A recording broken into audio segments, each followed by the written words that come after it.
हम लोग इन दिनों में पतरस की पहली पत्री के ऊपर गौर कर रहे हैं।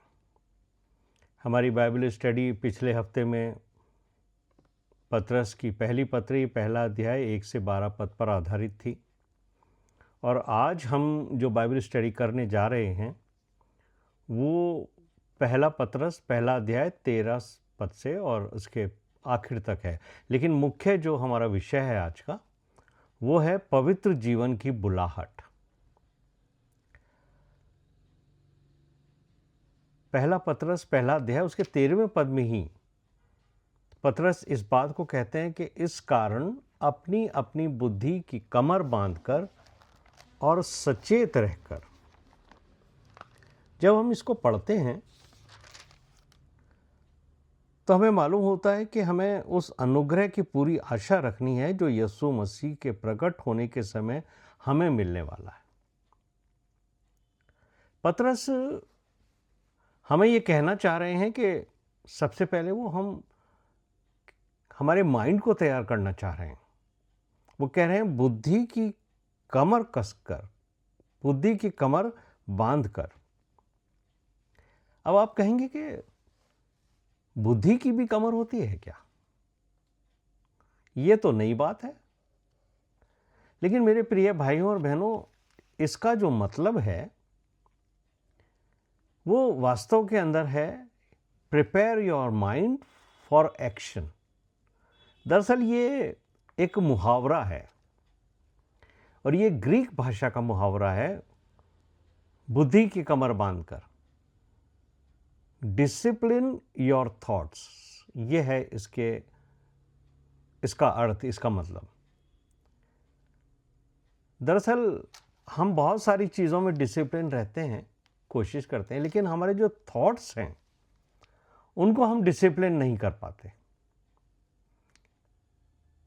अब ये जो शब्द का इस्तेमाल किया गया है, बुद्धि की कमर बांधकर, ये जब हम उस ज़माने के पुरुषों के वस्त्रों के ऊपर ध्यान देंगे तो हम कुछ इसको अच्छे से समझ सकेंगे। पतरस का जो समय था उसमें जो आदमी लोग होते थे उनकी जो ऑर्डिनरी ड्रेस होती थी वो ऊपर से लेकर नीचे टखनों तक पूरा एक ही लिबास होता था। तो आप ये देखिए कि जब कोई पुरुष किसी बड़े महत्वपूर्ण कार्य को करना के लिए दौड़ता था या युद्ध के लिए दौड़ता था तो वो अपने कपड़े के निचले घेरे को उठाकर कमर में बांध लेता था। यह है कमर में बांधने का अर्थ। युद्ध के लिए तैयार रहना, कोई भी एक्टिव वर्क है उसके लिए तैयार कर रहना, बैटल के लिए तैयार रहना, इसके पहले किए जाने वाला वस्त्र का काम है ये। तो वो अपने समय के लोगों से बात कर रहे हैं और उनका जो फोकस है वो यहूदियों के ऊपर है। तो पतरस जो भाषा का इस्तेमाल करते हैं, कुछ मुहावरों का भी वो लोग इस्तेमाल करते थे, वो उस ज़माने के लोगों के लिए है। सचेत रहकर, यानी पौलुस मुझे और आपको भी ये बात कह रहे हैं कि हमें मेंटली प्रिपेयर रहना है। किस बात के लिए? पवित्रता के लिए। और यही हमारे जीवन का गोल होना चाहिए। हमारे जीवन का गोल क्या है यह हमें निर्धारित करना है। और पतरस मुझे और आपको उत्साहित करते हैं, सेट योर गोल। प्योरिटी, पवित्रता। मसीही विश्वासियों के लिए यह बात बिल्कुल स्पष्ट है कि जब भी हम वचन को सुनते हैं तो वचन हमें याद दिलाता है कि पवित्रता के द्वारा ही हम परमेश्वर के नज़दीक खड़े रह सकते हैं। पौलुस भी अपनी पत्रियों के अंदर इस बात का उल्लेख हमेशा करते हैं। और पतरस तो हमें ये कहते हैं कि देखो, तुम्हारा उद्धार हो गया, तुम्हारे पापों से तुम्हें छुटकारा मिल गया, लेकिन ये इस बात की गारंटी नहीं है कि तुम आगे भविष्य में पवित्रता का जीवन व्यतीत करोगे। लेकिन वो ये भी नहीं कहते हैं कि हम पवित्रता प्राप्त करने की हमें कोई आशा नहीं। अगर धर्मी व्यक्ति से कभी कोई गलत काम हो भी जाता है तो पवित्र आत्मा हमें कायल करती है और वो हमें उत्साहित करती है कि हम वापस से पवित्र जीवन जीने के लिए आगे बढ़ें। अच्छे काम करके हम पवित्र नहीं बन सकते हैं, लेकिन पवित्र आत्मा के मिलने के बाद इस बात की हमें पवित्र आत्मा में उत्साहित करती है कि हम अच्छे काम कर सकें। तो यहाँ पतरस जो है मुझे और आपको पवित्र जीवन की बुलाहट के लिए उत्साहित कर रहे हैं।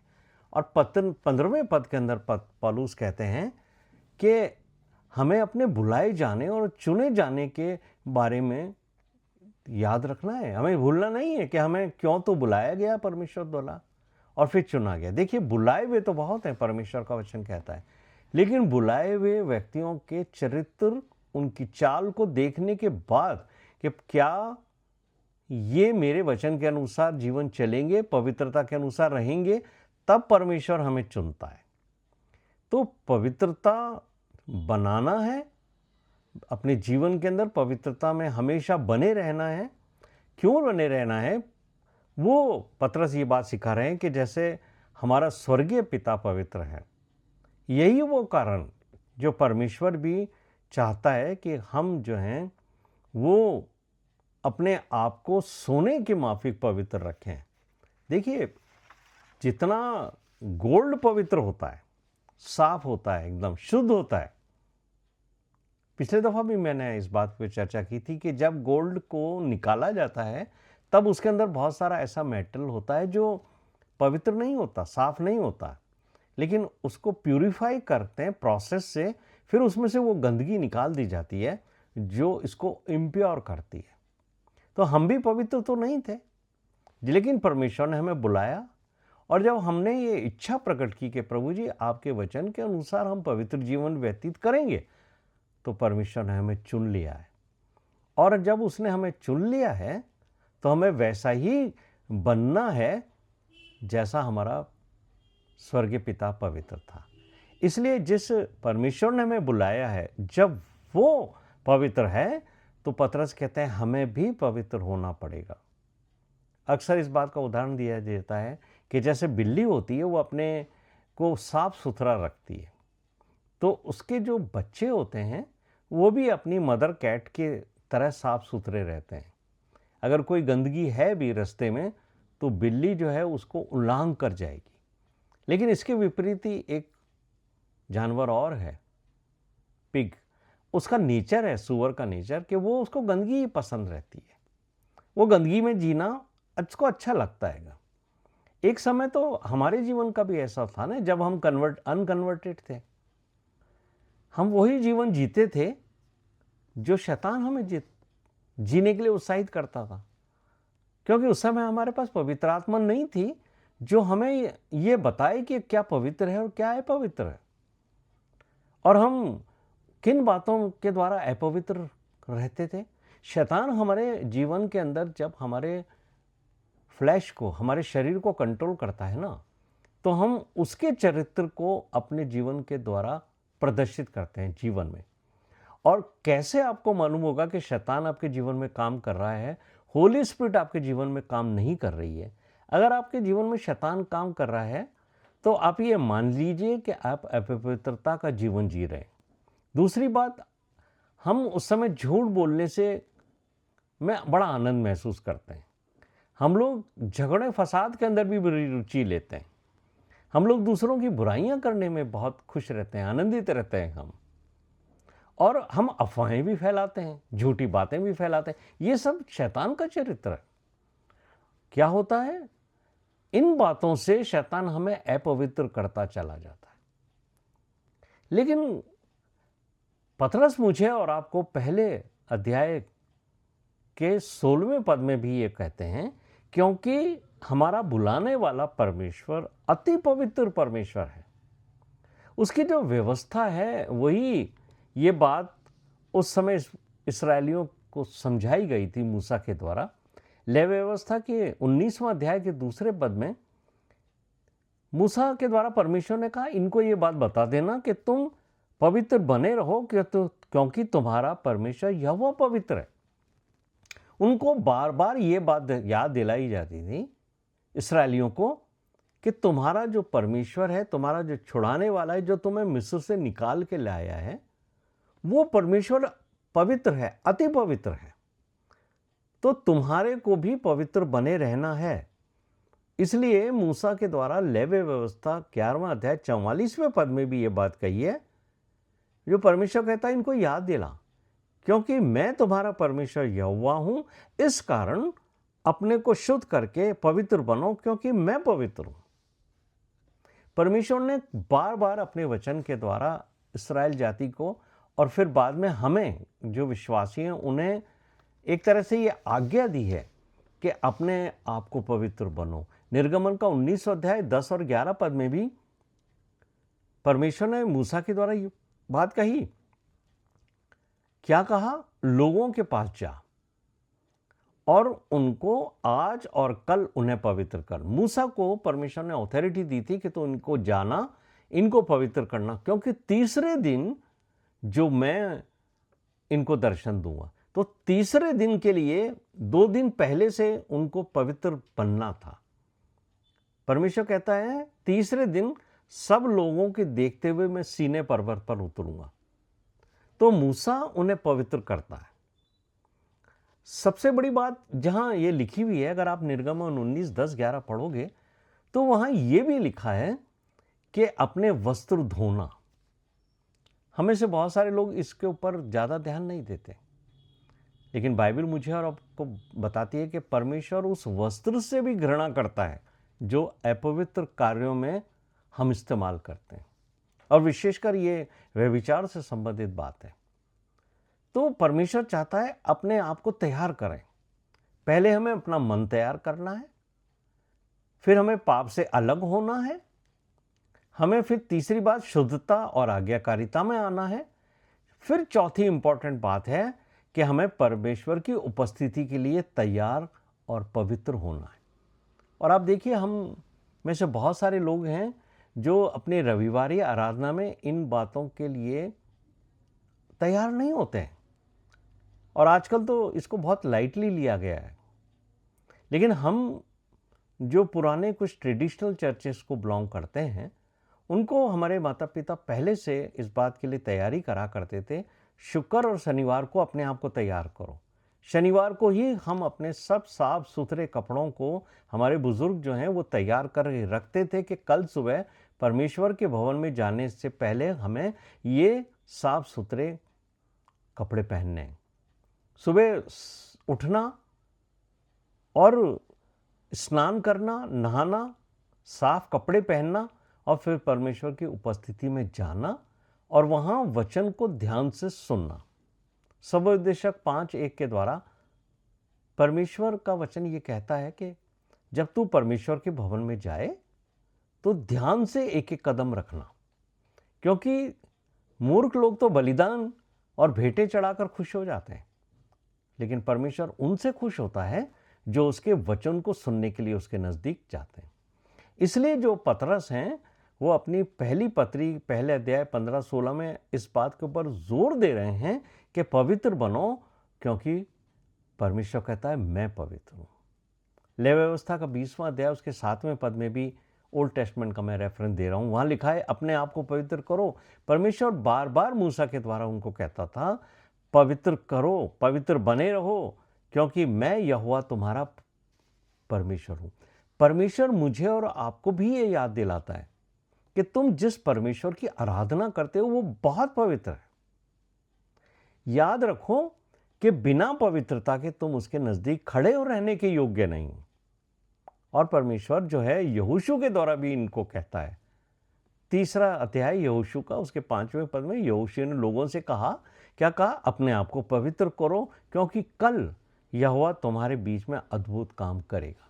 कई बार हमारे जीवन में, हमारे मंडलियों में अद्भुत काम इसलिए नहीं होते कि हम पवित्रता को महत्व नहीं देते। बाहरी पवित्रता की बात नहीं, बल्कि अंदरूनी पवित्रता की बात ज़्यादा है। अगर हम बाहरी तौर से पवित्रता को एक्सेप्ट करते हैं, बहुत अच्छी बात है, लेकिन केवल बाहरी तौर से हम नहा धो के साफ कपड़े पहन के परमेश्वर के सामने जाएं और हमारा मन अपवित्र रहे, तो हमारे जीवन में अद्भुत काम नहीं होंगे, क्योंकि मनुष्य तो बाहरी रूप देखता है, लेकिन परमेश्वर जो है वह हमारे अंदर के जीवन को देखता है, वो मन को देखता है। और नए नियम के अंदर भी इब्रानियों की पुस्तक 12वां अध्याय के 14वें पद में ये बात विशेष तौर से परमेश्वर का वचन कहता है कि उस पवित्रता का पीछा करो। इब्रानियों को लिखने वाला मुझे और आपको उत्साहित करता है पवित्र जीवन के लिए, पवित्रता में आगे बढ़ने के लिए, क्योंकि हमारा परमेश्वर पवित्र है, यीशु मसीह पवित्र है। तो मुझे और आपको भी पवित्र बनना पड़ेगा, अन्यथा हम उस चेन से बाहर हो जाएंगे, उस कड़ी से बाहर हो जाएंगे, उस वारिस होने से बाहर हो जाएंगे। इब्रानियों 12:14 में लिखा है, उस पवित्रता का पीछा करो जिसके बिना कोई प्रभु को कदापि ना देखेगा। और देखिए क्या बात है, कितनी अच्छी बात है यीशु मसीह ने जो मुझे और आपको से कही है। क्या डिजायर है। खुदावंद यीशु मसीह ने गेत्सेमनी बाग में तो एक बात कही थी परमेश्वर से कि हे प्रभु, मेरी नहीं तेरी इच्छा पूरी हो। लेकिन यीशु मसीह ने मेरे और आपके लिए एक इच्छा परमेश्वर के सामने रख दी, और उसने कहा, यमुना के 14वें अध्याय को पढ़ोगे तो आपको पता पड़ेगा, उसने मुझे और आपसे क्या कहा है कि मेरे पिता के घर में तो बहुत से मकान हैं और मैं तुम्हारे लिए जगह तैयार कर रहा हूं। उसकी क्या डिजायर है, जहां मैं रहूं वहां तुम रहो। What a wonderful. लेकिन हम इसको बहुत हल्के से ले रहे हैं। हम इससे बहुत सारे लोग अपने आप को परमेश्वर पिता का वारिस बनने से वंचित कर देंगे अगर हम पवित्रता में नहीं रहे। स्वर्ग पवित्र है, परमेश्वर के रहने का स्थान है, परमेश्वर पवित्र है, यीशु मसीह पवित्र है जिसने हमें बुलाया और चुना कि हम पवित्र बने। और अगर हम पवित्रता में बने रहे तो हम उस पवित्र स्थान में स्वागत के योग्य ठहरेंगे, उस पवित्र परिवार के सदस्य बनने के लायक ठहरेंगे जो परमेश्वर पिता का है। तो ये एक दिन 2 दिन के लिए नहीं है कि हमने आज पवित्र जीवन व्यतीत किया, कल पवित्र जीवन किया, कुछ बातों में हमने पवित्र जीवन किया, कुछ में नहीं किया। लेकिन नहीं, जो बात पतरस ने पहले अध्याय के 15-16 पद में कही है कि तुम्हें हर एक बात में पवित्र बनना है, कुछ बातों में ही नहीं, बल्कि ये बड़ी सख्ती के साथ ये बात कहते हैं कि 1-2 बातों में नहीं, पर अपने सारे चाल चलन में पवित्र बनो। तो आप समझ सकते हैं कि पवित्रता परमेश्वर के सम्मुख कितना महत्व रखती है। और 17वें पद के अंदर पहला पतरस पहला अध्याय 17वें पद में पतरस कहते हैं कि यदि हम परमेश्वर को अपना पिता कहकर प्रार्थना करते हैं, वो परमेश्वर जो बिना भेदभाव के सबका न्याय करता है। तो अगर हमने उसको पिता कह के बोलना शुरू कर दिया लेकिन अपवित्रता में जी रहे हैं, तो मेरे प्रिय भाई और बहनों, हम आखिर संतान किसकी हैं? शैतान दुनिया भर के अपवित्र काम करता है, मैं भी अपवित्र काम करता हूं। तो मेरे को सोचना चाहिए मेरे अंदर बीज किसका है? परमेश्वर का तो नहीं है। और अगर परमेश्वर का बीज मेरे अंदर है तो फिर मैं अपवित्र काम कर ही नहीं सकता। तो मुझे और आपको चाहिए कि हम पूरे संपूर्ण जीवन में उस परमेश्वर को जो अति पवित्र है, हमारे चाल चलन और व्यवहार से बहुत अति आदर देते रहें। ये मुझे और आपको देना है, ये हमारे प्रति, ये हमारा परमेश्वर का ऑब्लिगेशन है। आदर देना है। हम क्या थे? परमेश्वर ने हमें बुला लिया ने, चुन लिया ने। क्या थे हम? क्यों बुलाए वो? क्यों चुने वो? और जब चुन के पहले बुलाया, फिर पवित्र किया, फिर उसने चुन लिया, और अब हम अपवित्र हो जाएं तो क्या होगा हमारे जीवन के? हमें ये नहीं भूलना चाहिए। पतरस मुझे और आपको याद दिला रहे हैं कि ये जो चांदी और सोना है ना, इसके द्वारा हम नहीं खरीदे गए हैं, बल्कि हमारे प्रभु यीशु मसीह के पवित्र लहू के द्वारा हम खरीदे गए। और यदि हम उस सच्चाई को स्वीकार करेंगे, जो सत्य हमें परमेश्वर के प्रतिदिन हमें परमेश्वर दिखाएंगे, उस सत्य को दिखाएंगे। अगर हम ये स्वीकार करें कि हाँ, हम पवित्र जीवन व्यतीत करेंगे, तो परमेश्वर हमें प्रतिदिन सत्य दिखाएंगे, सत्य सिखाएंगे, और उसके अनुसार चलने को हमें पवित्र आत्मा परमेश्वर देंगे। जो पवित्र आत्मा हमारे अंदर रहेगी, हमें प्रत्येक गलत कार्य, गलत स्टेप के ऊपर वो हमें चौकन्ना करेगी। वो आवाज़ बहुत धीमी तो होगी, लेकिन हमें याद दिलाएगी कि तुम पवित्र किए हुए लोग हो, और ये पवित्रता तुम्हें ऐसे ही नहीं मिल गई है। इसके पीछे तुम्हारे उद्धारकर्ता प्रभु यीशु मसीह ने अपना लहू बहाया है, जिसको तुमने स्वीकार किया, और तुम्हारे पापों को तुमने स्वीकार किया। उन पापों से तुम छूट नहीं पा रहे थे, तुम्हें उद्धारकर्ता की जरूरत थी, और तुम यीशु मसीह के पास चल के आए हो। मैं और आप खुद यीशु मसीह के पास चल के गए, प्रभु आपके लहू से हमें उद्धार कर दीजिए, हमें पवित्र बना दीजिए। तो 22वें पद के अंदर जो हैं वो ये कहते हैं कि पवित्र जीवन अधूरा है यदि हम प्रेम की कमी के द्वारा जीते हैं। हमें प्रेम के साथ रहना है। एक मसीह विश्वासी को अपने भाई बहनों से प्रेम रखना चाहिए, लेकिन पतरस तो हमें और ज़्यादा उत्साहित करते हैं। वो कहते हैं तन मन लगाकर एक दूसरे से अधिक प्रेम करो। यीशु मसीह के पीछे चलते चलते है ना, ये परीक्षाएं तो हमारे जीवन में आती रहेंगी, लेकिन इसके कारण हम पवित्रता को से समझौता ना करें कि हम पवित्र हो जाएं। ये जो परीक्षाएं हैं वो हमारे चरित्र, हमारे स्वभाव की सारी गंदगी और पाप हमारे जीवन से जलाती है। इन परीक्षाओं में हमारा चरित्र, हमारा स्वभाव धीरे धीरे यीशु मसीह के चरित्र और स्वभाव में बदलता जाएगा। तब हम यीशु मसीह की उस आज्ञा के लायक बनेंगे, जिसके लिए यीशु मसीह ने यूहन्ना 13:34 में कहा था कि मैं तुम्हें एक नई आज्ञा देता हूं कि तुम एक दूसरे से वैसा प्रेम करना जैसा मैंने तुमसे किया है। और ये प्रेम हम तब तक नहीं कर सकते मेरे प्रिय भाइयों और बहनों, जब तक हम बॉर्न अगेन ना हो जाए, हमारा नया जन्म ना हो जाए। हम पुराने जीवन में, पुराने जो हमारा जीवन था जिसमें हम अपवित्र थे, उस जीवन में रहते हुए हम कभी इतना प्रेम एक दूसरे से नहीं कर सकते थे। हमें प्रेम करने के लिए वो आत्मा चाहिए जो यीशु मसीह ने हमारे लिए प्रबंध किए।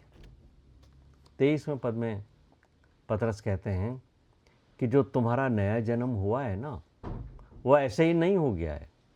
उसमें परमेश्वर के वचन में तुम्हारे जीवन में कार्य किया है। परमेश्वर का वचन ने हमारे जीवन में कार्य किया है, और वो वचन जो अविनाशी बीज है, उसके द्वारा तुम्हारे जीवन के जो अंदर उगा है, जो वचन बीज, उसके द्वारा तुम्हारा नया जन्म हुआ है, और तुम एक पवित्र नए इंसान बन गया। ऐसे नहीं, पहले हमें मरना पड़ेगा, पुराने जीवन के प्रति हमें मरना पड़ेगा, तब हमारे अंदर नया जीवन आएगा। और वो जीवन जो है वो परमेश्वर के वचन के द्वारा होगा। यही वचन यीशु मसीह ने मुझे और आपको आज्ञा देता है कि एक दूसरे से प्रेम रखो जैसा प्रेम मैंने तुमसे किया। यही तो वचन है जो मुझे और आपको उत्साहित करता है। और 24 और 25वें पद के अंदर क्या कहता है, देखिए, बहुत ही खूबसूरत सी बात लिखी है यहाँ पर। मेरे साथ खोलिए पहला पतरस, पहला अध्याय 24 और 25वें पद में। क्योंकि हर एक प्राणी घास के समान है, और उसकी सारी शोभा घास के फूल के समान है। घास सूख जाती है और फूल झड़ जाता है, परंतु प्रभु का वचन युगान युग स्थिर रहता है। बहुत ही खूबसूरत बात। मेरे प्रिय भाइयों और बहनों, पतरस यहाँ पर यशाया के 40 अध्याय के 6 से 8 पद के ऊपर हमारा ध्यान दे रहा है। ये जो रेफरेंस उन्होंने दिया है वो यशाया के 40 अध्याय के 6 से 8 पद है। यहाँ पर परमेश्वर का वचन यशाया भविष्यवक्ता के द्वारा क्या कहता है, बोलने वाले का वचन सुनाई दिया है, प्रचार कर। मैंने कहा मैं क्या प्रचार करूं, सब प्राणी घास हैं। देखिए, भविष्यवक्ता यशाया से बात कर रहे हैं परमेश्वर यहोवा, और यहोवा परमेश्वर को यशाया कह रहा मैं इनको क्या प्रचार करूं, अरे इनका जीवन तो घास के समान है, और इनकी जो शोभा है मैदान के फूल के समान है। तब यहोवा की सांस उस पर चलती है, तब घास सूख जाती है और फूल मुरझा जाता है। निसंदेह प्रजा घास है। और क्या कहते हैं वो, निसंदेह प्रजा घास है। घास सूख जाती है, फूल मुरझा जाता है, परंतु हमारे परमेश्वर का वचन सदैव अटल रहेगा। इसी बात का रेफरेंस जो है वो पतरस अपनी पत्री में कहते हैं। और क्या कहते हैं पतरस? हमारे परमेश्वर का वचन कई सदियों से जीवित है। मनुष्य के जीवन में चाहे कितनी भी परीक्षाएं आए, चाहे कितना भी सताव आए, वचन कभी ना तो मुरझाया है और ना समाप्त हुआ है। चाहे लोगों ने अपनी सोच बदल ली हो, चाहे पुलपिट से भी हमें वो वचन नहीं पेश किया जाए, चाहे प्रचारकों के जीवन में भी झूठा संदेश पाया जाए, उनके जीवन में भी वो चरित्र पवित्रता ना पाई जाए, उनमें भी अविश्वास पाया जाए, लेकिन फिर भी परमेश्वर का वचन दृढ़ रहता है, आगे बना रहता है। यीशु मसीह की पवित्रता में वो हमें बढ़ाता है। और मैं इतिहास की एक बात आपको बता दूं, करीब 300 AD की ये बात है, जब रोमन सम्राट जो है एक हुआ करते थे डियोनोक्लिस, वो जो थे उन्होंने एक आज्ञा निकाली कि जितनी भी बाइबिलें हैं ना, उनको सबको इकट्ठा करो, इनको जला दो। ये जो सम्राट हुए हैं डायोक्लेनिस, ये जो सम्राट थे, ये बहुत ज़्यादा मसीहों के ऊपर सताव लेके आए, मसीहों को पकड़ते थे, उनको डराते थे और उनका धर्म परिवर्तन करा देते थे। लेकिन जो मसीह अपने विश्वास में अटल थे और जो मना करते थे कि नहीं, हम यीशु मसीह को नहीं छोड़ेंगे, वो या तो उनके पदों से उन्हें हटा देते थे, उनके अच्छे पोजीशन से उन्हें हटा देते थे, उनके घरों को लूट लेते थे, उनको बेदखल कर दिया जाता था, बहुतों को जिंदा जला दिया जाता था, मार दिया जाता था। ये वो इसलिए करते थे कि वो कहते थे कि मैं यीशु मसीह के वचन को इस संसार से ही मिटा दूंगा। लेकिन वो असफल हो गया, क्योंकि 25 साल के बाद ही, उसके शासन के 25 साल के बाद ही कॉन्स्टेंटाइन नाम के जो हैं वो एक राजा हुए। उन्होंने सरकारी खर्चे के ऊपर, है ना, ये एसोबियस नाम का एक व्यक्ति था, उसको सरकारी खर्चे पे उन्होंने 50 बाइबल्स की कॉपी तैयार करने को कहा कि तुम, गवर्नमेंट देगी खर्चा, लेकिन परमेश्वर के वचन को तैयार करो, उसकी कॉपीज बनाओ। तो परमेश्वर का वचन कभी मर नहीं सकता है और न ही परमेश्वर का वचन बदल सकता है। बहुत सारे लोग सोचते हैं कि कुछ वर्षों या महीनों के बाद, बहुत सारे लोग आजकल तो चर्चाएं चलने लगी है, ट्रांसलेशन के नाम पर लोग जो हैं वो नई गॉस्पेल्स लिखने लगे। ये बड़ी घातक चीज़ है।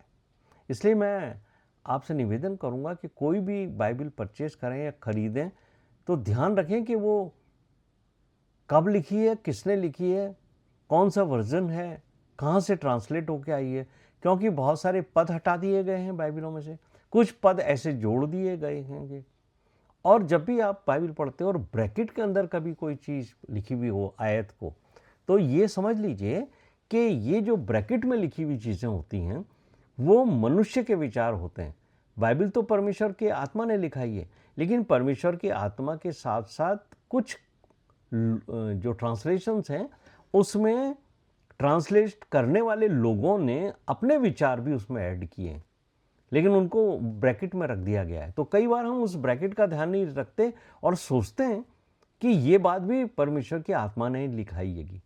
लेकिन मेरे प्रिय भाइयों और बहनों, याद रखिए कि गॉस्पेल को जो लिखी गई है वो परमेश्वर के पवित्र आत्मा के द्वारा लिखी गई है।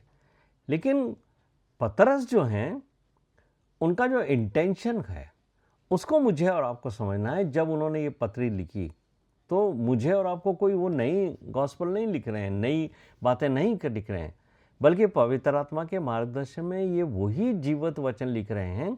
तो पतरस अपने सुनने वालों से कहते हैं कि वही वचन जो आरंभ से है वही तुमको सुनाया गया है। यानी हम कोई नया सुसमाचार लेकर नहीं आ रहे हैं या नई बातें लेकर नहीं आ रहे हैं। यीशु मसीह का जन्म पवित्रता के साथ हुआ है, यही बात वो मुझे और आपको समझाते हैं। 30 वर्ष की आयु के अंदर क्या हुआ था? उसने पवित्रता के अनुसार जीवन जिया। 30 वर्ष तक प्रभु यीशु मसीह ने एक अच्छा पवित्र जीवन जिया। उसकी अपेक्षा परमेश्वर हम सबसे भी करते हैं। यीशु मसीह एक मनुष्य के रूप में जन्म लिया था और उसकी जो मिनिस्ट्री की शुरुआत में ही शैतान ने उसकी परीक्षा की। तो यीशु मसीह की जब परीक्षा हो सकती है तो मेरी और आपकी भी परीक्षा हो सकती है। हम तो एक साधारण मनुष्य का जीवन व्यतीत करते हैं और 30 वर्ष तक यीशु मसीह ने भी कोई पॉपुलैरिटी, कोई अपना नाम के प्रति उसने काम नहीं किया कि उसका नाम फैले। एक साधारण मनुष्य के रूप में जिया। लेकिन जैसे ही पवित्र आत्मा उसको मिली, उसकी जो है वो परीक्षाएं शुरू हो गई। लेकिन उसने उन परीक्षाओं में सफलता प्राप्त की क्योंकि उसने परमेश्वर के वचन के अनुसार पवित्र जीवन जिया था पहले 30 वर्ष तक। उसके बाद मिनिस्ट्री शुरू हुई है। तो कई बार जो है लोग मिनिस्ट्री तुरंत शुरू कर देते, एकदम से भावना में बह जाते हैं। अभी प्रभु यीशु मसीह को ग्रहण किया और सोचते हैं बस दूसरे तीसरे हफ्ते से हम तो परमेश्वर के संदेश देना शुरू करते हैं, वचन देना शुरू करते हैं। अभी प्यूरिफिकेशन का काम चल रहा है। शैतान हमें टेम्प्ट कर सकता है, हमें गिरा सकता है। लेकिन अगर आपने प्रचार का काम अपने हाथ में ले लिया और लोग आपके जीवन से देख कर पथभ्रष्ट हो गए या आपका डाउनफॉल आ गया, आपका पवित्र जीवन वैसा नहीं रहा जो शुरू में था, तो लोगों को आप गलत दिशा में लेके जाएंगे। इसलिए आप यीशु मसीह को देखिए, 30 वर्ष तक उसने एक ऐसा अच्छा आज्ञाकारी बेटे के रूप में अपनी माँ मरियम का और जो उनके सांसारिक दृष्टिकोण से पिता थे यूसुफ, उनके साथ रह के कारपेंट्री का काम किया, एक पवित्र जीवन जिया, स्वयं वचन के ऊपर चले, शैतान के सारे उत्तरों को, उसके जो क्वेश्चन थे उसके जवाब उन्होंने वचन के द्वारा दिया। शैतान से लड़ते हुए यीशु मसीह ने एक पवित्र मनुष्य का जीवन हमारे सामने रखा है। तो जब हम सबके सामने एक ऐसा उदाहरण है जो पवित्र जीवन जी कर एक हमारे लिए रोल मॉडल हुआ है, तो मुझे और आपको ये बात उत्साहित करती है कि जब प्रभु यीशु मसीह हमें एक बार पवित्र कर दिया है, यीशु मसीह ने अपने लहू से मुझे और आपको पवित्र कर दिया है, तो आगे का जीवन हम पवित्रता के साथ गुजारें, यानी हम भी पवित्रता के साथ जी सकते हैं। ये बात प्रभु यीशु मसीह ने मुझे और आपको समझा दी। कैसी भी परीक्षाएं, कैसी भी समस्याएं, याद रखना, मेरा लहू जिसने तुम्हें पवित्र किया है वो तुम्हें पवित्र बनाए रखने के लिए पवित्र आत्मा के द्वारा तुम्हें उत्साहित करता है। इसलिए पतरस ने जिस बात के ऊपर फोकस किया, उसने जिस बात को मुझे और आपको आज समझाया है, जो आज हमारा थीम है पवित्र जीवन की बुलाहट, उस बुलाहट को मुझे और आपको कभी नहीं छोड़ना है। परमेश्वर इस वचन के द्वारा मुझे और आप सबको आशीष दे। आमीन।